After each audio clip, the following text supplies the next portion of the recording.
Hello guys, hello Earth Signs, Virgo, Capricorn, and Taurus. Welcome dito sa aking channel, Kapalaran 888. Welcome. Alamin natin kung anong messages, vibration, gabay energy para sa inyong lahat. Earth Signs, Virgo, Capricorn, and Taurus. I hope na makuha mo ang energy sa araw na ito.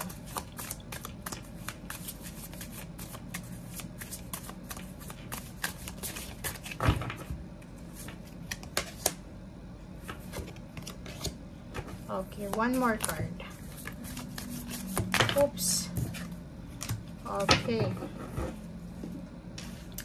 Earth Signs, Virgo, wow. 22, 32, I'm sorry, 22, 33, 28, 35. Ang gaganda ng numero mo.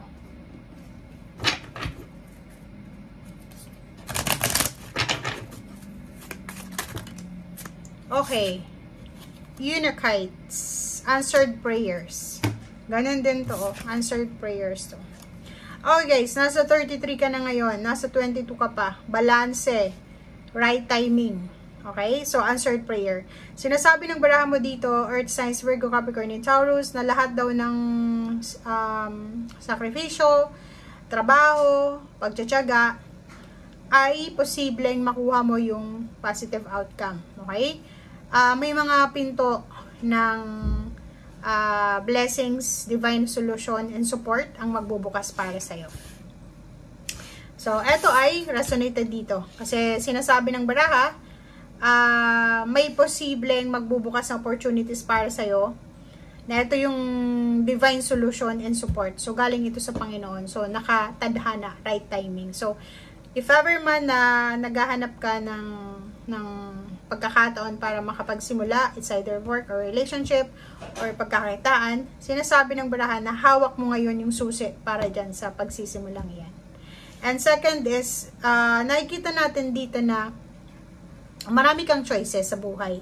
Hindi lang yung isa, marami sila. Marami kang choices. So, wag mong isipin na nasa stagnant situation ka or wala kang choice. Kasi ang dami mong choices dito. Okay? Kaso lang, mag-iingat tayo sa relationship. If you are single, if babae ka, may papasok na isang individual na gustong maging karelasyon mo, mag-iingat ka. Kung maaari, huwag ka munang gagawa ng desisyon sa araw na ito kasi baka magkamali ka. Okay, thank you.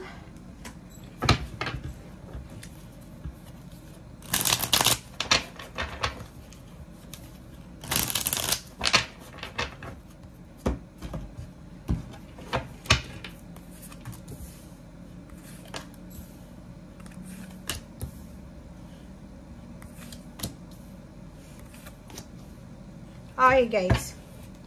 Okay, first card natin dito. Sa araw na ito ay posibleng makatanggap ka ng mensahe.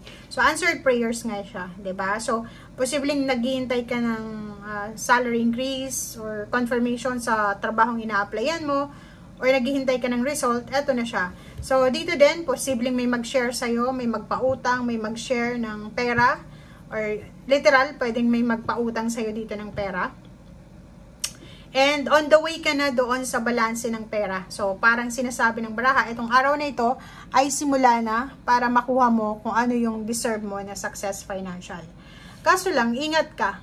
Kasi kung saan ka man papunta sa ngayon, posibleng sa una, like if you're working sa bagong trabaho mo, first job mo siguro or nagbago ka ng career, medyo mahihirapan ka sa una. Medyo complicated siya.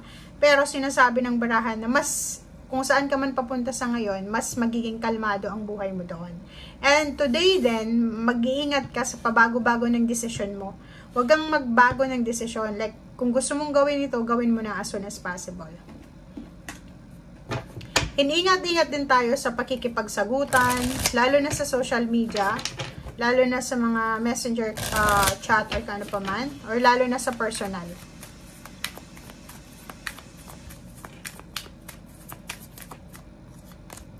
Okay. Naghihintay ka. Pwedeng naghihintay ka ng message. Naghihintay ka ng clarity. Naghihintay ka ng katahimikan. Parang ganon.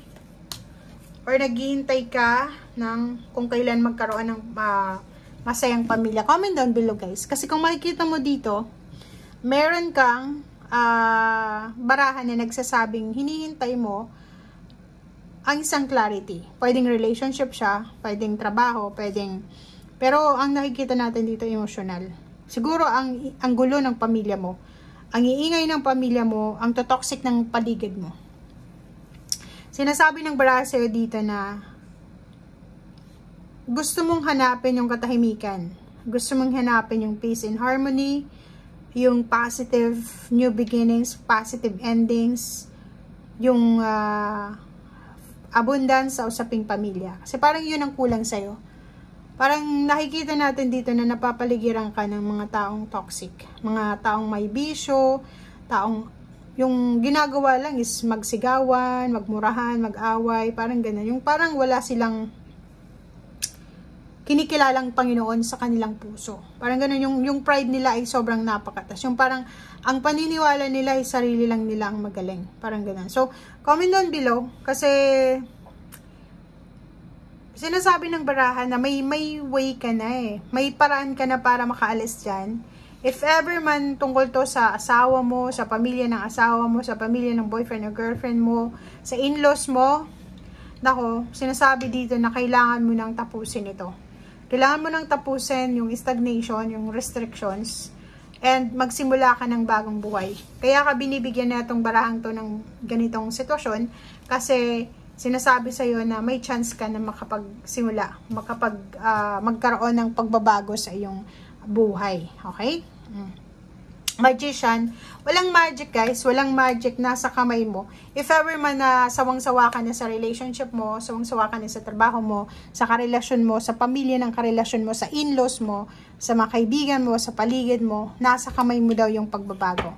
Walang problema sa'yo eh. Kasi kung iniisip mo na, baka kinakarma ako kasi ganito ganyan, mali ka. Maling-mali ka dito. Hindi ka kakarmahin kasi mabuti kang tao. At ang nangyayari sa buhay mo is dala to ng mga external demonic, parang ganun, energy na kailangan mong lumayo eh. Kasi kung iisipin nyo yung mga earth signs, Virgo, Capricorn, and Taurus, tahimik lang sila. Wala naman silang masamang balak or masamang ugali or masamang kinikimkim sa kanilang puso. Kasi gusto lang nila is peace and harmony. Pero, ang problema sa kanila is, usually, na-attract nila is mga taong lasenggero, may bisyo, ganito, ganyan. And na-attract nilang mga kaibigan is mga traidor, parang ganyan. So, ang sinasabi ng brasser dito, kailangan mo nang umalis sa sitwasyon na hindi na makakabuti sa buhay mo. Health man, emotional, or financial, or spiritual. Okay? Thank you guys. Bye!